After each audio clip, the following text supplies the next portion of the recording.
जय हिंद, वंदे मातरम। स्वागत है आप सभी का फ्री एग्जाम जिन यूट्यूब चैनल पर। दोस्तों, अगर आप वीएसएससी कार्यालय प्रचारी का एग्जाम देने वाले हैं तो ये आज आपके लिए शानदार प्रैक्टिस सेट होने वाला है, जिसमें हमने केवल उन्हीं प्रश्नों को शामिल किया है जो प्रीवियस ईयर में कई बार पूछे गए हैं।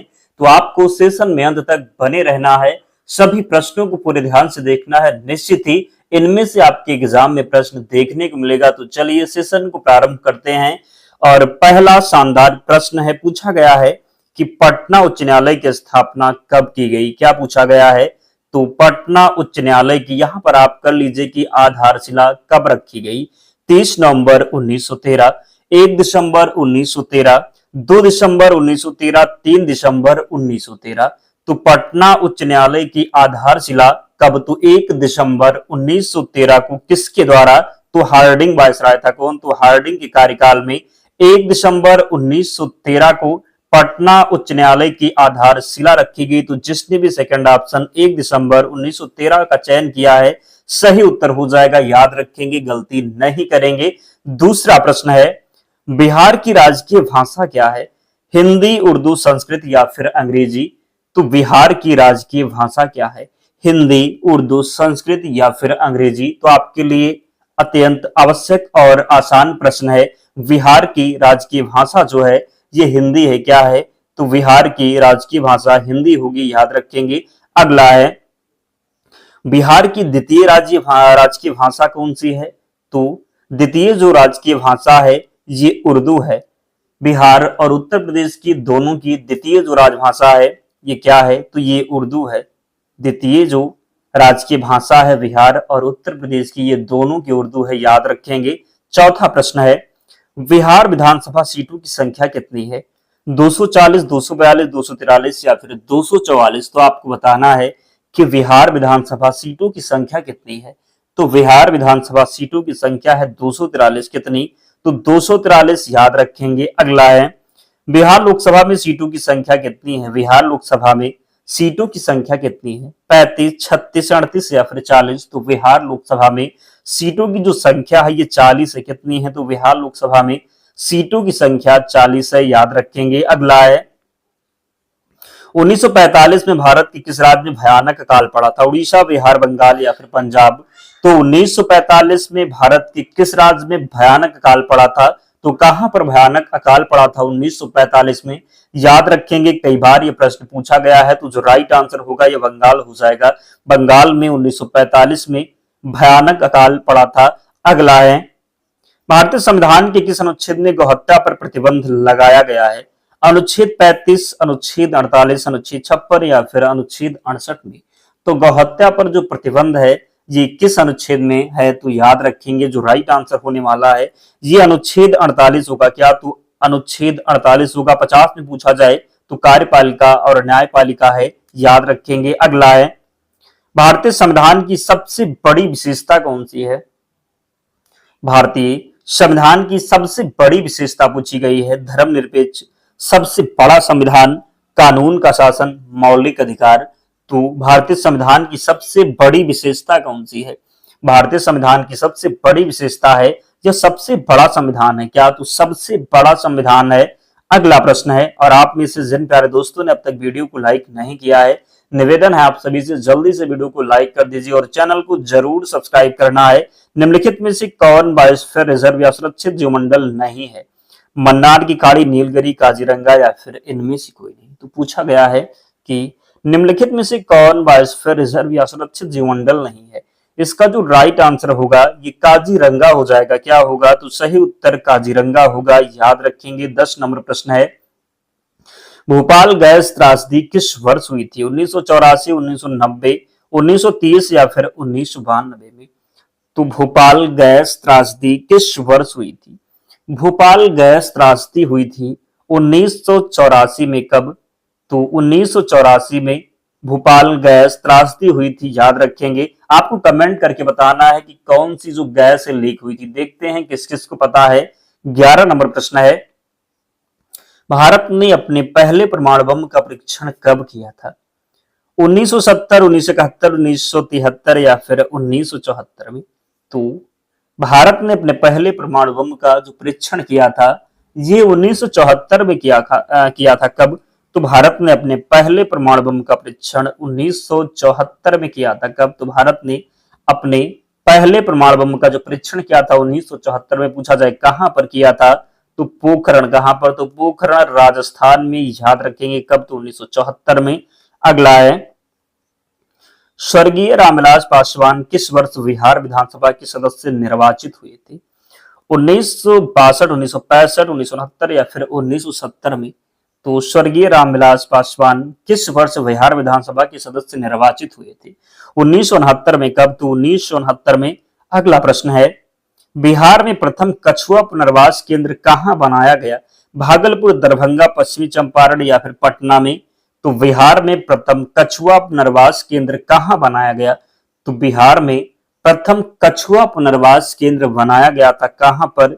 तो भागलपुर में। बिहार में प्रथम कछुआ पुनर्वास केंद्र भागलपुर में बनाया गया था। अगला है, गांधी जी के गिरफ्तार होने के बाद धरासन साल्ट वर्क्स पर हमला करने हेतु की गई यात्रा का नेतृत्व किसने किया था?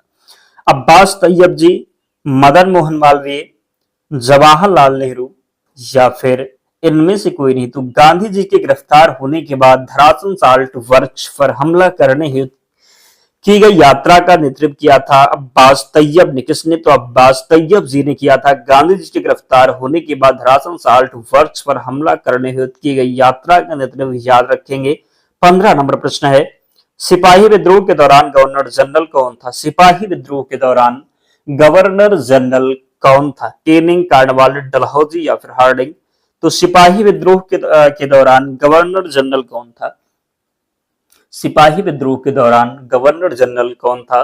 केनिंग था। कौन? तो सिपाही विद्रोह के दौरान गवर्नर जनरल केनिंग था। 16 नंबर प्रश्न है, गवर्नर जनरल डलहौजी ने किस साम्राज्य को चेरी नाम दिया था? ग्वालियर साम्राज्य, अवध साम्राज्य, विजयनगर साम्राज्य या फिर लखनऊ साम्राज्य? तो गवर्नर जनरल डलहौजी ने किस साम्राज्य को चेरी नाम दिया था? तो चेरी नाम दिया था अवध साम्राज्य को। किसे? तो गवर्नर जनरल डलहौजी ने अवध साम्राज्य को चेरी नाम दिया था। निम्नलिखित में से किसने रेड शर्ट आंदोलन का आयोजन किया था? जेबी कृपलानी, शौकत अली खान, अब्दुल गफ्फार खान, जवाहरलाल नेहरू? तो निम्नलिखित में से किसने रेड शर्ट आंदोलन का आयोजन किया था? तो रेड शर्ट आंदोलन का आयोजन खान अब्दुल गफ्फार खान ने किया था। किसने? तो रेड शर्ट आंदोलन का जो नेतृत्व है ये किया था किसने? आयोजन किया था खान अब्दुल गफ्फार खान ने। अगला है, किस आंदोलन को भारत का पहला सविनय अवज्ञा आंदोलन कहा जाता है? खिलाफत आंदोलन, चंपारण, असहयोग या फिर सविनय अवज्ञा आंदोलन? तो किस आंदोलन को भारत का पहला सविनय अवज्ञा आंदोलन कहा जाता है? तो चंपारण आंदोलन को। कब हुआ था? 1917 में पहली बार किसी आंदोलन में भाग लिया था महात्मा गांधी ने। तो कौन था? तो चंपारण सत्याग्रह 1917 में हुआ था। अगला है, हडसन नदी निम्न में से किस शहर से होकर बहती है? बैंकॉक, न्यूयॉर्क, लंदन या फिर पेरिस? कहा? हडसन नदी निम्न में से किस शहर से होकर बहती है? आपसे पूछा गया है कि हडसन नदी निम्न में से किस शहर से होकर बहती है? बैंकॉक, न्यूयॉर्क, लंदन या फिर पेरिस? तो राइट आंसर इसका हो जाएगा न्यूयॉर्क। क्या होगा? तो सही उत्तर होगा न्यूयॉर्क, याद रखेंगे। 20 नंबर प्रश्न है, पूछा गया है महात्मा गांधी ने निम्न में से किसे अपना राजनीतिक गुरु कहा? महादेव गोविंद रानाडे, गोपाल कृष्ण गोखले, रविन्द्रनाथ टैगोर, बंकिम चंद्र चटर्जी? तो महात्मा गांधी ने निम्न में से किसे अपना राजनीतिक गुरु कहा? तो अपना राजनीतिक गुरु कहा था गोपाल कृष्ण गोखले को। किसे? तो महात्मा गांधी ने अपना निम्न से किसे अपना राजनीतिक गुरु कहा था? तो गोपाल कृष्ण गोखले को। 21 नंबर प्रश्न है, माउंट आबू जो एक पर्वतीय स्थल है कौन सी पर्वत श्रृंखला पर स्थित है? विंध्य, सतपुड़ा, अरावली या फिर इनमें से कोई नहीं? तो माउंट आबू पूछा गया है, जो एक पर्वतीय स्थल है कौन सी पर्वत श्रृंखला पर स्थित है? तो ये स्थित है अरावली पर। कहां पर? तो अरावली राइट आंसर होगा। माउंट आबू जो एक पर्वतीय स्थल है कौन सी पर्वत श्रृंखला पर स्थित है? तो अरावली पर। किस पर? तो अरावली। अगला है, भारत का सबसे बड़ा सौर शक्ति संयंत्र कहां स्थित है? नागरकोइल, जैसलमेर, भादरा या फिर बिहार? तो भारत का सबसे बड़ा सौर शक्ति संयंत्र कहां स्थित है? तो यह स्थित है भादला में। कहां पर? तो भारत का सबसे बड़ा सौर शक्ति संयंत्र कहां स्थित है? भादला इसका राइट आंसर होगा। अगला प्रश्न है, टिहरी बांध किस नदी पर बना हुआ है?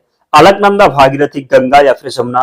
तो टिहरी बांध किस नदी पर बना हुआ है? आपको बताना है कि टिहरी बांध किस नदी पर बना हुआ है? जल्दी से कमेंट कीजिए और उत्तर दीजिए कि टिहरी बांध किस नदी पर बना हुआ है। तो टिहरी बांध बना हुआ है भागीरथी नदी पर। किस पर? तो टिहरी बांध बना हुआ है भागीरथी नदी पर। आपसे पूछा जाए कि किस राज्य में है, तो उत्तराखंड में है। कहां पर है? तो उत्तराखंड में है, याद रखेंगे। अगला है, बिहार के मधुबनी जिले से शुरू सुखेत मॉडल किस विषय से संबंधित है? शिक्षा, प्रदूषण, दूरसंचार या फिर खेल। तो बिहार के मधुबनी जिले से शुरू सुखेत मॉडल किस विषय से संबंधित है? तो बिहार के मधुबनी जिले से शुरू सुखेत मॉडल जो है ये किससे संबंधित है? तो ये प्रदूषण से संबंधित है। किससे? तो प्रदूषण से संबंधित है। अगला है, बिहार में पहली बार राष्ट्रपति शासन जब लगा था उस समय बिहार के राज्यपाल कौन थी? डॉक्टर जाकिर हुसैन, नित्यानंद कानूनगो, देवकांत बरुआ या फिर इनमें से कोई नहीं। तो बिहार में पहली बार जब राष्ट्रपति शासन लगा था उस समय बिहार के राज्यपाल कौन थे, बताना है आपको। तो सही उत्तर इसका हो जाएगा कौन थे? तो नित्यानंद कानूनगो थे। कौन? तो नित्यानंद कानूनगो। अगला है, क्षेत्रफल की दृष्टि से विश्व का छठा सबसे बड़ा देश कौन सा है? चीन, ब्राजील, ऑस्ट्रेलिया या फिर कनाडा। जो क्षेत्रफल की दृष्टि से विश्व का छठा सबसे बड़ा देश कौन सा है?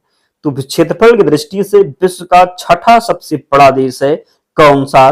तो राइट आंसर इसका हो जाएगा ऑस्ट्रेलिया। क्या? तो ऑस्ट्रेलिया। पहले नंबर पर अगर पूछा जाए तो रूस हो जाएगा। किस प्रकार आपको याद रखना है? तो रुक चीन। क्या? तो रुक चीन। अब आया भारत। तो राष्ट्र जो हो गया ये पहले नंबर पर, रूस हो गया, फिर कनाडा, फिर चीन। तो इस प्रकार आप याद रखेंगे तो गलती नहीं करेंगे। अगला है, 1931 में निम्नलिखित में से कौन इंडियन नेशनल कांग्रेस के अध्यक्ष बने थे? लरनी Sen Gupta, Vallabh Bhai Patel, doctor Rajendra Prasad, B R Ambedkar. तो बताना है, क्या बताना है कि 1931 में निम्नलिखित में से कौन इंडियन नेशनल कांग्रेस के अध्यक्ष बने थे? तो 1931 में इंडियन नेशनल कांग्रेस के अध्यक्ष बने थे कौन? तो सही उत्तर होगा कौन? तो वल्लभ भाई पटेल। 1931 में निम्नलिखित में से कौन इंडियन नेशनल कांग्रेस के अध्यक्ष बने थे? तो वल्लभ भाई पटेल। डॉक्टर विधान चंद्र राय को भारत रत्न सम्मान कब मिला? 1961, 1962, 1963 या फिर 1964 में। तो डॉक्टर विधान चंद्र राय को भारत रत्न सम्मान कब मिला? याद रखेंगे, सही उत्तर होगा 1961 में। कब? तो डॉक्टर विधान चंद्र राय को भारत रत्न सम्मान कब मिला? 1961 में मिला था। कब मिला था? तो 1961 में। अगला प्रश्न है, प्रार्थना समाज की स्थापना किसने की थी? आत्माराम पांडुरंग, स्वामी दयानंद सरस्वती, स्वामी विवेकानंद, उपरोक्त में से कोई नहीं। तो प्रार्थना समाज की स्थापना किसने की थी? प्रार्थना समाज की स्थापना आत्माराम पांडुरंग के द्वारा। किसके द्वारा? तो प्रार्थना समाज की स्थापना आत्माराम पांडुरंग ने की थी। किसने की थी? तो प्रार्थना समाज की स्थापना आत्माराम पांडुरंग ने की थी। अगला है, गोदावरी डेल्टा किस राज्य में पड़ता है? उड़ीसा, आंध्र प्रदेश, तमिलनाडु या फिर कर्नाटक। तो गोदावरी डेल्टा किस राज्य में पड़ता है? तो गोदावरी डेल्टा पड़ता है आंध्र प्रदेश में। कहां पर? तो गोदावरी डेल्टा किस राज्य में पड़ता है? गोदावरी डेल्टा आंध्र प्रदेश में पड़ता है। दोस्तों 30 प्रश्न आज हमने लिया था। आप लोग कमेंट करके बताएं कि 30 प्रश्नों में आपका क्या स्कोर रहा, कितने प्रश्न आप सही कर पाए, जरूर कमेंट करके बताएं। और इसकी पीडीएफ हम आपको बताया ही है कहां पर जाना है। तो टेलीग्राम चैनल पर जाना है, लिंक डिस्क्रिप्शन बॉक्स में है, या फिर आप टेलीग्राम पर जाएंगे, सर्च करेंगे फ्री एग्जाम जोन, आपको चैनल मिल जाएगा, ज्वाइन हो जाना। वहां पर आपको सारी पीडीएफ मिल जाएगी। तो जिन्होंने लाइक नहीं किया है, वीडियो को लाइक करके ही जाना है और चैनल को जरूर सब्सक्राइब करना। और विश्वास रखिए, अगर आप डेली हमारे साथ जुड़ते हैं, जितना प्रैक्टिस सेट हम करवा रहे हैं उतना आप करके जाते हैं एग्जाम में, विश्वास रखिएगा आप निश्चित ही सफलता प्राप्त करेंगे। लेकिन मेहनत आपको अभी से करनी होगी। ये नहीं देखना है कि एग्जाम डेट आएगी फिर हम पढ़ लेंगे। आप निरंतर पढ़ते रहिए, डेली पढ़िए, आप विश्वास करिए, आप निश्चित ही सफल होंगे। तो मिलते हैं नेक्स्ट वीडियो में, तब तक पढ़ते रहिए, ध्यान रखिए अपना, स्वस्थ और सुरक्षित रहिए। जय हिंद।